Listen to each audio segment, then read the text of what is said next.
care for your heart. Some of our hearts are old. Some of our hearts are dirty.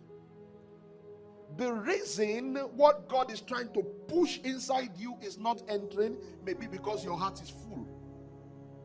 Your heart is full of many other things, so it's not able to take new information. Sometimes you need to purge your heart. You need to detox your heart. Get rid of all the junks you have picked up by the side, so that God can do new things in your life. God wants to do new things in your heart, but the Spirit will communicate with your heart. The Bible tells us in 1 Corinthians chapter 2 and in verse 9. 1 Corinthians chapter 2 and in verse 9.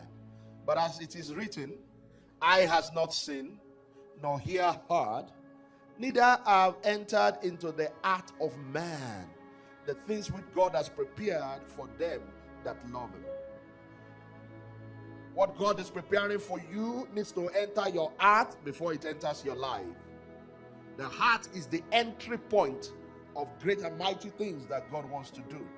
That is why your heart must be kept pure, kept holy, kept healthy. You must guard it against anything that can defile it.